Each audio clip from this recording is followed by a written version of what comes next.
నేను కొన్ని వీడియోస్ చూసింది, కొన్ని కామెంట్స్ చూసింది ఏంటి అంటే, శిల్పా దీది ఇన్ని రోజులు బయటికి రాంది, ఇప్పుడే బయటకు వచ్చారు అంటే కేవలం ఫేమస్ కోసమే వచ్చారు అంతే తప్పించి అనేసి అని అంటున్నారు. సో దానిపైన మీరు ఏం చెప్తారు? చూడండి, ఫేమస్ అవ్వాలి అంటే ఎప్పుడన్నా అవ్వచ్చు. అందరు ఫేమస్ అవ్వాలి అని అంటే ఎందుకు ఎన్ని సంవత్సరాలు వెయిట్ చేస్తారు? సింపుల్ థింగ్ చెప్పండి కదా. నేను చాలా మంది తెలియదు 15 years నుంచి నేను ప్రవచనాలు చెప్తున్నానండి. సో ప్రవచనకర్తల మీద చాలా మంది టాంట్ వేస్తూ ఉంటారు, మాట్లాడతారు, ఇవన్నీ చేస్తారు. బట్ ఒక ప్రవచనకర్త లైఫ్ ఎలా ఉంటుంది? నేను ఒక అంటే 10 years అండి, ఎక్కడ కూడా మనీ అడగలేదు. 5 hours నేను చెప్పి 4 hours ప్రవచనాలు చెప్పి 7 days సప్తాహం చెప్తే నాకు 2000 ఇవ్వడము, రావడం పోవడం కూడా ఇవ్వకపోవడం సరికి 2023లో మై సిచ్యువేషన్ ఎలా ఉందంటే, నా దగ్గర బ్యాంక్ అకౌంట్లో 100 rupees కూడా లేవు. అంటే అంటే మేము మా నాన్నగారు నాకు సపోర్ట్ చేశారు. ఐ వేర్ గుడ్ క్లోతింగ్, పెద్ద ఇంట్లో ఉంటాను నేను, మా ఇల్లు బాగుంటుంది అంటే నేను మ్యారేజ్ చేసుకున్న మా ఇంట్లో అందరు వెల్ సెటిల్డ్. నాకు నా పర్సనల్ లైఫ్ లో నాకేం ప్రాబ్లం లేదు. కానీ సనాతన ధర్మ కార్యం చేయాలి మనం అంటే వి నీడ్ హ్యూజ్ పీపుల్ కదా. అవును, చాలా మంది కావాలి. డిజిటల్ మార్కెటింగ్ టీమ్ కావాలి అంటే ఒక 13,000 to 20,000 అడుగుతారు. సో ఒక అసిస్టెంట్ కావాలి, ఖచ్చితంగా కావాలి కదా ప్రోగ్రామ్ చేయడానికి. దానికి ఒక 10 to 15 అడుగుతారు. అట్లీస్ట్ మన కోసం కాకపోయినా కానీ టీమ్ కోసమైనా మనం చేయాలి. అక్క మీరు ప్రవచనాలు పెట్టాలి అక్క, మీరు యూట్యూబ్ లో ఉన్నాయని అడిగారండి నాకు 2020లో చెప్తున్నాను నేను. నా దగ్గర ఏమీ లేవు, ఏదో పాత విధిస్తే అవి సరిగ్గా లేవు. మీరు చూడండి, ఎవ్రీథింగ్ ఈస్ ఓకే. అరే మరి మంచి స్ప్రెడ్ చేస్తున్నాను నేను సమాజంలో, పిల్లల కోసం, యువతల కోసం. అక్క మా పిల్లలు అడిక్ట్ అవుతున్నారు అక్క ఎందుకు ఇప్పుడు ఇలాగా విడిపోతున్నారు, డివోర్స్ రేట్ ఎక్కువైంది, ఒక సంస్కారం అనేది మీరు నేర్పించారు, ప్రవచనాల వల్లే కదా నేర్పించేది. అరే మరి నేను అందరి దాకా రీచ్ అవ్వాలి అంటే యూట్యూబ్ లో వీడియోస్ ఉంటేనే కదా రీచ్ అయ్యేది. ప్రతి ఒక్కరికి తెలుస్తుంది కదా. సో ప్రవచనాల్లో వీడియో పెట్టండి అంటే మేము పెట్టము అంటారు. సో ఇంత దారుణంగా జరిగేదండి. సో అసలు వెబ్సైట్ లో వీడియోస్ చూడండి మీరు, www.sadeha.org లో చూస్తే పాత ఫొటోస్ ఏదో దాంట్లో ఫోటో మీద నుంచి ఫోన్ లో ఫోటో తీసి నేను పెట్టాను. ఎందుకు నా దగ్గర లేవు. ఎప్పుడు కూడా నేను మనీ కోసం పని చేయలేదు, ఎప్పుడు కూడా ఫేమస్ అవ్వాలని పని చేయలేదు. బట్ నాకు ఒక మాట అర్థమైంది అంటే, ఫేమస్ అన్నది నెగిటివ్ వర్డ్ అండి. ఓకే, నేను 10 మందికి తెలిస్తేనే కదా నేను పని చేసేది. అవును, ఎస్ ఆర్ నో? మీకు కోల్గేట్ అన్న టూత్ పేస్ట్ ఉంది అని అడ్వర్టైజ్మెంట్ చేస్తేనే కదా మీరు వెళ్ళి షాప్ కి కోల్గేట్ ఇవ్వని అడుగుతారు. Yes or no? ఒక హాస్పిటల్ ఓపెన్ చేశారు, అపోలో హాస్పిటల్ ఇక్కడ ఓపెన్ చేశాను, రిపీటెడ్ గా మీరు 10 సార్లు ప్రమోట్ చేస్తే మీకు ఓహో ఇక్కడ హాస్పిటల్ ఉంది, మనకు ఒక ఫెసిలిటీ ఉందని మీకు తెలుస్తుంది. Yes or no? ఒక గ్యాస్ సిలిండర్ తీసాము, ఈ పథకం తీసాము గవర్నమెంట్ లో కూడా, అలా ఏదన్నప్పుడు మాల్స్ తీసాం, చీరల కోసం ఒక కొత్తపేటలో షాప్ వచ్చింది అంటేనే కదా మీరు వెళ్ళేది. సో అది ఫేమస్ అవ్వడం కోసం వీళ్ళు చేస్తున్నారండి అంటే అది మూర్ఖత్వం. మీ ప్రోడక్ట్ మీరు అమ్మాలి, ఒక మంచి పని చేయాలి అంటే నేను తెలుసుంటే కదండి నా దగ్గరికి జనాలు వచ్చేది. వర్డ్ ఆఫ్ మౌత్ తో ప్రవచనాలు జరిగేవి. నాన్నగారు ఎక్కడ చెప్పారు అంటే అక్కడ ప్రవచనం జరిగేది. సో 2020లో కోవిడ్ లో అందరం లాక్ అయిపోయాము 2 years. అందరూ అడిగారు అక్క ఎక్కడున్నాయి ప్రవచనాలు అనేసరికి 2022 you can search my Instagram, YouTube కూడా అప్పుడు పెట్టాను. అప్పుడు ఒక టీమ్ ని హైర్ చేసి 13,000 తీసుకున్నారండి 3 months. అంటే 39,000 పే చేశాను నేను, ఏమీ పని చేయలేదు వాళ్ళు. సో ఇట్లా మోసాలు జరిగాయి. అప్పుడు అనిపించింది ఓకే, మనీ లేకుంటే నేను ఒక మంచి కార్యం చేయలేను. అండ్ నేను ఛాలెంజింగ్ గా అడుగుతానండి, మీరు ఏ కార్యం, ఒక హాస్పిటలా, దేశ కార్యమా, అన్నదాన సేవనా, పిల్లలు పెళ్లి చేపిస్తారు కదండి, ఇలా ఏ కార్యమైనా కూడా సమాజంలో వితౌట్ మనీ ఎవరైనా చేసి చూపిస్తే నాకు చూపించండి. Okay, we will have to tell కదా పీపుల్ ఇట్లాంటివి చేస్తున్నాం అనేసి. సో సమాజ కార్యం కోసమే శిల్పా దీది గారు మనీ తీసుకుంటారు కావాలి అనేసరికి ఓకే, అప్పుడు నా పరిచయం అనేది యూట్యూబ్ ద్వారానే కదా తెలిసేది. అప్పుడు నేను యూట్యూబ్ మీద రావడం స్టార్ట్ అయిందండి. సో అప్పుడు కూడా జస్ట్ మామూలుగా ప్రవచనాలకు వెళ్ళినప్పుడు అది రికార్డ్ చేసి పెట్టేదాన్ని. థింగ్ ఏమైంది అంటే 6 months బ్యాక్, ఇది నేను చెప్పడానికి నాకేం సిగ్గు లేదు, బాధగా ఉంది యాక్చువల్లీ. నేను హైదరాబాద్ లో ఉండి మనం సనాతన ధర్మం కోసం ఇంత నిష్ఠగా పనిచేసే వాళ్ళు ఉండి శాంతిపురంలో అనుకుంటాను అమ్మవారిది శిరశ్ఛేదం చేశారు కృష్ణాష్టమి రోజు రాత్రి. ఓకే, నాకు చాలా బాధ కలిగింది. ఛత్రపతి శివాజీ గారి అమ్మ భవానీ అమ్మవారిని ముట్టుకున్నారని శివ వెళ్ళి నాకు అఫ్జల్ ఖాన్ తల తీసుకురమ్మని చెప్పారు. అవును, ఎందుకండి ఇప్పుడు ఒకరికి ఫెయిత్ ఉంది, live about Hinduism, live everything. ఒకరిని నమ్ముతున్నారు అంటే తరతరాలుగా మనం పూజిస్తున్న అమ్మవారిని కక్ష పెట్టి మరీ వచ్చి విధ్వంసం చేస్తే అమ్మ ఏమనింది? ఎందుకు అంటే దేవుడు ధర్మము ఉంటేనే సమాజం సుఖంగా ఉంటుంది, గుర్తుపెట్టుకోండి.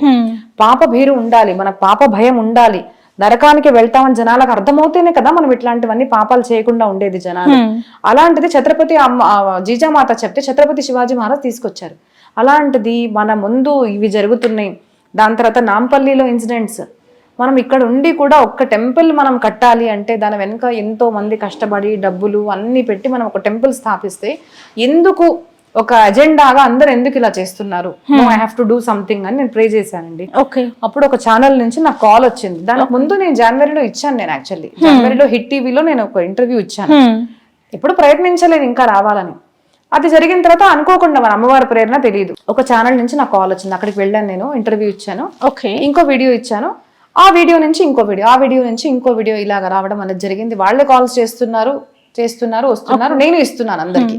ఎందుకు ఇస్తున్నాను? మరి నేను చేసే కార్యం 10 మందికి తెలియాలి కదా. తెలియాలి. I'm not advertising Shilpa Didi, I'm advertising Sanatan ధర్మ కార్య.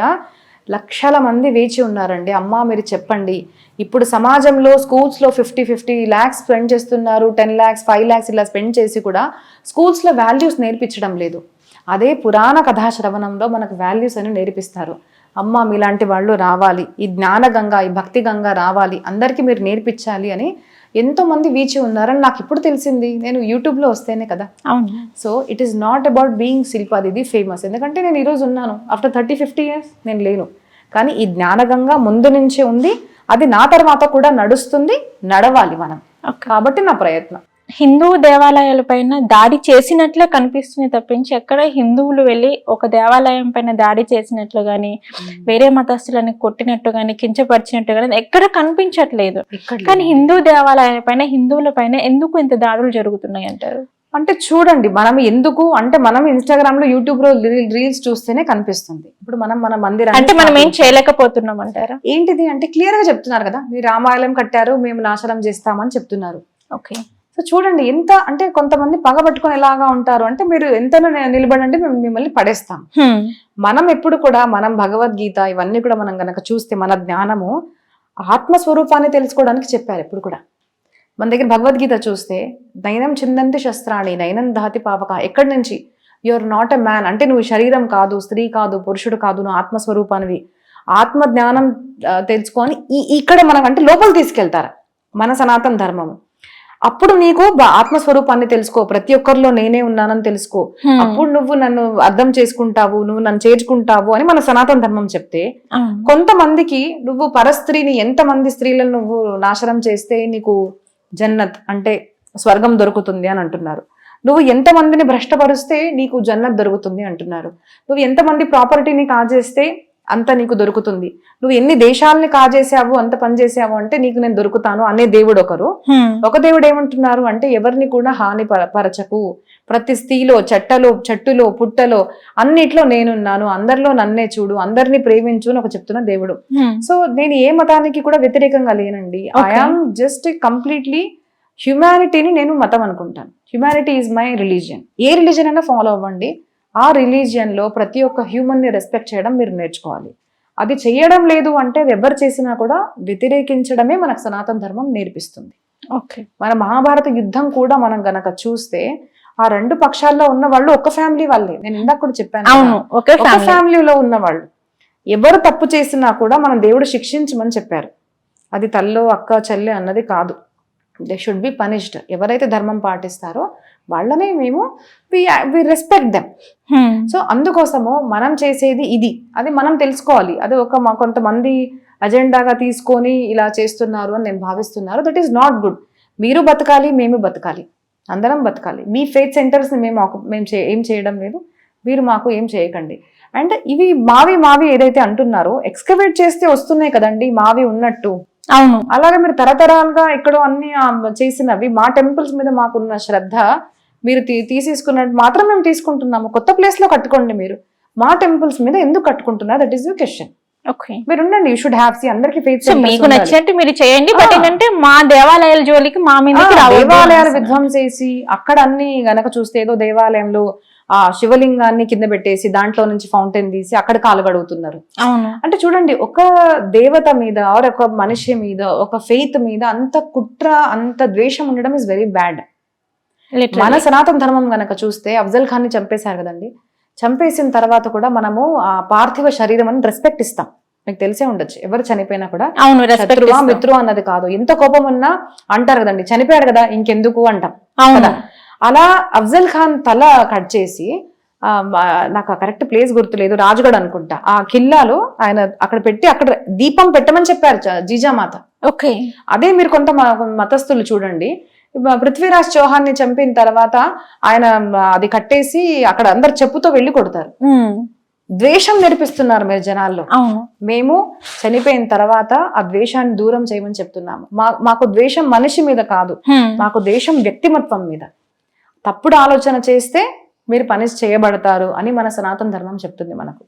సో అది మనం మైన్యూట్ డిఫరెన్సెస్ ఉంటాయండి, మనం అర్థం చేసుకోవాలి. ఏ మతానికి కూడా ఒక సనాతన ధర్మీయులు అంటే ఎప్పుడు కూడా మనిషికి వ్యతిరేకంగా ఉండడు. మేము అధర్మానికి మాత్రమే వ్యతిరేకంగా ఉంటాము, మనిషికి వ్యతిరేకంగా మతానికి వ్యతిరేకంగా ఖచ్చితంగా ఉండము. దట్ ఈస్ వాట్ సనాతన స్పీక్స్. ఇంత భగవంతుడిని పూజించి నేను ఒకరిలో ద్వేషం చూశాను అంటే నా భక్తి ఎలా సాధ్యమవుతుందండి? అదే పరమాత్మ వాళ్ళలో కూడా ఉన్నాడు కదా. అవును, అదే మనం అర్థం చేసుకోవాలి. మనకి డిప్యూటీ సీఎం పవన్ కళ్యాణ్ గారు కూడా వచ్చేసి ఏంటంటే సనాతన ధర్మం మీద పోరాటం చేస్తాను, సనాతన ధర్మాన్ని కాపాడుకుంటాను, మన హిందువులను కాపాడుకుంటాను అని చెప్పేసి ఆయన ప్రతి ఒక్క మీటింగ్ లో చెప్తూనే ఉంటారు. సో ఆయన మాటల పైన మీరేమంటారు? ఆయన చేస్తుంటే మనం ఖచ్చితంగా నమ్మాలండి. అట్లీస్ట్ ఎవరన్నా ఇప్పుడు ఇంతకాలం నుంచి నేను ఎవరు చూడలేదు ఇట్లా నించోని మాట్లాడుతున్నారంటే నాకు తెలిసి యోగి సీఎం గారు తర్వాత ఈయన మాట్లాడుతున్నారు. సో ఎవరైనా మాట్లాడుతున్నారు అంటే వాళ్ళు చేయడానికి మనం వాళ్ళకి పవర్ ఇవ్వాలి. అంటే చాలా మంది చెప్పింది ఏంటి అంటే అమ్మ, సో ఇప్పటి వరకు అయితే చాలా మంది సీఎంలు ఉన్నారు, బట్ ఏ సీఎం కూడా ఒక్క పొలిటికల్ లీడర్ కూడా ఎవరు ఇలా మాట్లాడలేదు. ఫర్ ద ఫస్ట్ టైం వచ్చేసి పవన్ కళ్యాణ్ గారు ఇలా మాట్లాడుతున్నారు. బట్ ఆయన పైన మీరేం చెప్తారు? సనాతన ధర్మం కోసం మీరు కూడా పోరాటం చేస్తున్నారు కాబట్టి. అదే అంటున్నాను కదా, ఆయన చేస్తున్నారు కాబట్టి మనం సపోర్ట్ చేయాలి. వాళ్ళకి సపోర్ట్ ఏంటిది అంటే జనబలమే కదండి ప్రతి వాళ్ళకి సపోర్ట్ కూడా. సో మనం వాళ్ళు చేస్తున్నారు కాబట్టి మనం వాళ్ళ మీద నమ్మకం పెట్టి మనం వాళ్ళకి ఛాన్స్ ఇస్తేనే కదా వాళ్ళు ఏం చేయగలుగుతారు అన్నది మనకు తెలిసేది. ఇప్పుడే డిప్యూటీ సీఎం అయ్యారు. సో మనం అందరం కూడా ఆయన్ని విశ్వసించాలి, ఆయనకు ఒక ఆధారంగా ఉండాలి. అప్పుడే కదా, ఎందుకంటే చూడండి సమాజంలో ఏదైనా మంచి మార్పు తీసుకురావాలి అంటే అది సత్తాలో ఉన్న వాళ్ళు మాత్రమే తీసుకురాగలుగుతారు. సో ఖచ్చితంగా పవన్ కళ్యాణ్ గారు మార్పు తీసుకొస్తారు అనే నేను చూస్తున్నాను. ఒక పవన్ కళ్యాణ్ గారు కాదండి, ఇట్లాంటి డిప్యూటీ సీఎంస్ మన యోగి ఆదిత్యనాథ్ లాగా ప్రతి ఒక్క ప్రాంతంలో రావాలి అని నేను ఇంకా కోరుకుంటున్నాను. ఇట్లాంటి కూడా ముందు రావాలి, పాలిటిక్స్ లో జాయిన్ అవ్వాలి. యూత్ కూడా మంచి కార్యం చేసే వాళ్ళు ఎవరికైతే ధైర్యంగా ఉన్నారో, మంచి కార్యం చేయాలని వాల్యూస్ మీద నిలబడి ఉన్నారో అట్లాంటి వాళ్ళు ముందు రావాలి. ఈవెన్ అన్నమలై లుకింగ్ ఫార్వర్డ్ అనమాట. ఓకే. అండ్ ఫైనల్ గా శిల్పా దీది గారు పాలిటిక్స్ లోకి వెళ్తున్నారా? లేదండి, ఎప్పటికీ లేదు. ఎందుకలా? లేదండి, ఎందుకంటే అంటే మీరు చెప్పారు కదా ఆల్రెడీ, సో మనకు ధర్మాన్ని కాపాడాలంటే మనకంటూ ఒక అట్మాస్ఫియర్ ని ఏర్పరచుకోవాలి అనేసి చెప్పారు కాబట్టి, సో ఖచ్చితంగా పాలిటిక్స్ లోకి వెళ్తారా మీరు? లేదండి, నేను ఎప్పటికీ రాను. I have no interest. But politics దేశంలో ఏం జరుగుతుంది అన్న దాని మాత్రం ఖచ్చితంగా ఐ విల్ ఇంటర్ఫియర్. ఎందుకు ఇంటర్ఫియర్ అవుతారు, మీకు ఏంటి సంబంధం అంటే ఇప్పుడు చాలా మంది యోగి ఆదిత్యనాథ్ కూడా రాగానే సన్యాసులు ఎందుకు వస్తున్నారు, లేదంటే ఆధ్యాత్మిక ప్రవర్తలు ఎందుకు దీంట్లో ఇంట్రెస్ట్ చూపిస్తారు అంటారు పాలిటిక్స్ లో. Tell you about Ramayana. మనం ధర్మో విగ్రహాన్ రామో విగ్రహాన్ ధర్మ.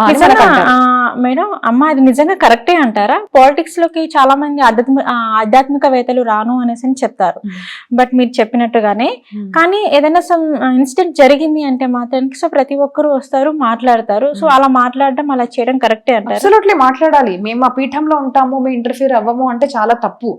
మా ధర్మం చూడండి, ప్రతి ఒక్కరికి ఒక ధర్మం అనేది ఉంటుంది. సో ఋషి పరంపర, ప్రవక్తల పరంపర, మా పరంపర ఏంటిది అంటే సమాజంలో ఏది జరుగుతున్నా పర్వాలేదు కానీ మేము మాత్రం కూర్చొని అలా చాంటింగ్ చేసుకుంటూ కూర్చుంటాము అంటే కుదరదు. ఎందుకంటే సమాజంలో ధర్మం నిలబడాలి అంటే ఒక మంచి రాజు రావాలి. నేను రామాయణం ఇన్సిడెంట్ మీకు చెప్తానండి, ఇది చాలా సార్లు చెప్పాను.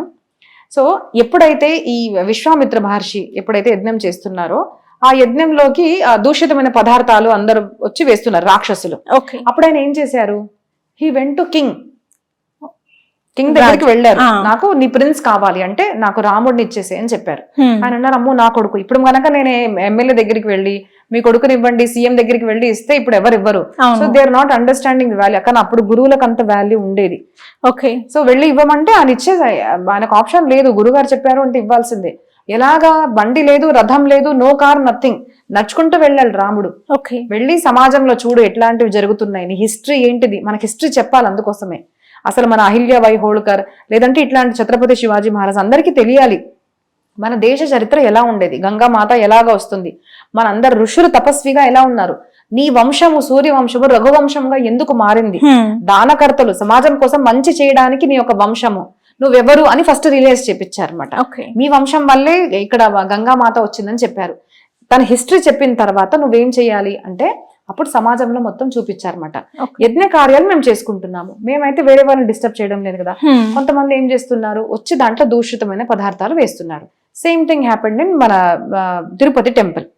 లడ్డులో వేశారు, ఎక్కడైనా జరుగుతుంది అంటే అక్కడ కలుషిత పదార్థాలు అన్ని వేస్తుంటారు. నేనేమంటాను అంటే మన దేవాలయాల్లో హిందువులు మాత్రమే ఉండాలి, అంతే కదండి. అవును. మీ దేవాలయాల్లో మేము ఎంటర్ అవుతున్నామా? ఓకే. మీ దేవాలయం అదర్వైజ్ వేరే మతస్థులు వచ్చి ఇది పూజిస్తాను అన్నా కానీ ప్రాబ్లం లేదు, మీరు పూజించుకోండి, దర్శనానికి రావడానికి ప్రాబ్లం కాదు. ఓకే. హుండీ కౌంటింగ్ కి మీరు అక్కడ ఒక మెంబర్ గా, మీరు అక్కడ ఒక ట్రస్ట్ మెంబర్ గా, మీరు అక్కడ ఏం జరుగుతుంది, మీరు నూనె ఎక్కడి నుంచి రావాలి స్వామివారి కోసము, ఏ పూజలు చేయాలి, నెయ్యి ఎక్కడ రావాలి మీరు. సో ఎవరైతే పోర్క్ తింటారో, ఎవరైతే నాన్ వెజ్ తింటారో, ఎవరైతే బీఫ్ తింటారో, మేము ఆ అమ్మని మాత అనుకుంటాం, గోమాతను. మీరు ఆ గోమాతను తింటారు. మరి మీరు వచ్చి మా దగ్గర పూజ చేస్తే, మా దగ్గర ఒక వర్కర్ గా పనిచేస్తే అది ఒప్పుకోకూడదు మనము. అవును. మేము ఏ మతస్థుల దగ్గరికి కూడా హిందువులు పనిచేయడం లేదు కదా, మీరు మీ వాళ్ళనే పెట్టుకుంటారు. మేమేం డిస్టర్బ్ చేస్తున్నామా? ఒక చర్చ్ లో డబ్బులు ఎక్కడి నుంచి వస్తాయి, ఒక మాస్క్ లో ఎక్కడి నుంచి వస్తాయి, మీ వస్తున్నాయి, మీరు చేసుకుంటున్నారు. మరి why everyone are interfering in Sanatana Dharma? మీరు చూడండి, ఎక్కడ కూడా ఏ చర్చిలో ఏ మాస్క్ లో కూడా వచ్చే డబ్బు గవర్నమెంట్ కింద ఏ చర్చ్ లేదు, ఏ మాస్క్ లేదు. మరి ఎందుకు హిందూ దేవాలయాలు ఎండోమెంట్ కింద ఉన్నాయి? ఇట్స్ ఎ క్వశ్చన్ కదా. అవును, ఇది పాయింట్. సెక్యులర్ అంటున్నాం కదా, సో అందరం సెక్యులర్ అవుదాం. నేను సెక్యులర్నే, నువ్వు సెక్యులర్ ఉంటే నేను సెక్యులర్ని. నువ్వు లేకుండా నన్ను సెక్యులర్ అవ్వమని అపేక్షించుకోను. మీ మాస్క్స్ మీరు గవర్నమెంట్ కింద చేస్తే నాకు ప్రాబ్లం లేదు. ఇక్కడ ధనం మాత్రమే గనక మీరు యూజ్ చేసుకుంటున్నారు ఫర్ అదర్ పర్పసెస్, అది మేము ఎప్పటికీ అసలు అంటే సహించదు. సనాతన్ బోర్డు రావాలి, సనాతన ధర్మంలో ఉన్న మన టెంపుల్స్ ఏవైతే ఉన్నాయో అక్కడ సనాతన ధర్మీయులు మాత్రమే పనిచేయాలి. అక్కడ పూజలు ఎలా జరగాలి, ఘీ ఎక్కడి నుంచి రావాలి, వస్త్రాలు ఎక్కడి నుంచి రావాలి, సామాగ్రి ఎక్కడి నుంచి రావాలి, ఏదో ఉమ్ముతూ తెచ్చిన పూలు, ఉమ్ముతో తెచ్చిన ఫలాలు అట్లాంటి స్వామివారికి అర్పించడం మా పద్ధతి కాదు. మా దగ్గర క్లెన్లీనెస్ అనేది ఒకటి, శౌచం అనేది ఒకటి ఉంటుంది, అది మేము మాత్రం ఫాలో అవుతాం. అవును. మన హిందూ దేవాలయాలు మొత్తం ఎందుకు ఎండోమెంట్ డిపార్ట్మెంట్ ఆధ్వర్యంలో ఉంటున్నాయి అంటారు?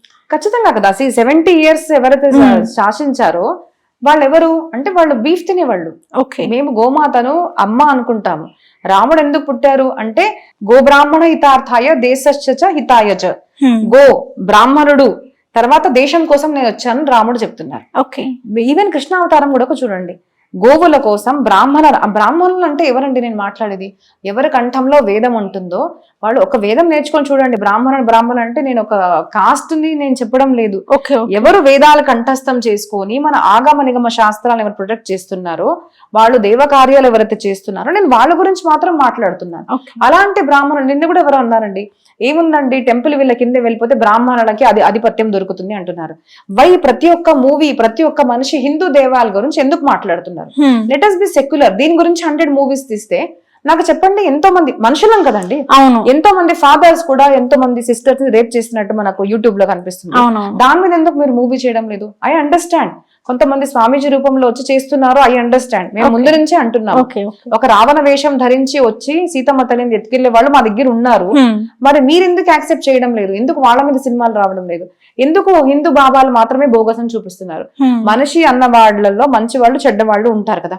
ఎందుకు మరి సినిమా నుంచి, సీరియల్స్ నుంచి, ప్రతి ఒక్క రీల్ నుంచి అండ్ అన్ని గవర్నమెంట్ నుంచి కూడా ఎందుకు? ఇది సెకండ్ పాయింట్ అండి, మీ ఛానల్ ద్వారా నేను చెప్పాలనుకుంటున్నాను. దాని పరంగా మనం మన ధర్మం గురించి మన స్కూల్స్ చెప్పుకోలేమండి. పేరెంట్స్ మదర్సాలో వాళ్ళు చెప్పుకుంటారు. ప్రతి ఒక్క స్కూల్లో మనం క్రిస్టియన్ మిషనరీ స్కూల్స్ ఉన్నాయి, వాళ్ళు ఖచ్చితంగా పిల్లలకి బైబిల్ చెప్తారు. Why are there no schools where we can teach Sanatana Dharma? సనాతన ధర్మం ఏం చెప్తుంది? ఛాలెంజింగ్ గా చెప్తున్నాను, సనాతన ధర్మం ఎక్కడ ఉంటుందో, ఎవరు పాటిస్తారో అక్కడ స్త్రీ సంరక్షింపబడుతుంది. అక్కడ మీ సంపత్తి ఎప్పుడు కూడా ఎవరు నిజంగా సనాతన ధర్మీయులండి. మీ గోల్డ్ చైన్ పడిపోయింది, తీసుకోం, మనము ఇచ్చేస్తాం.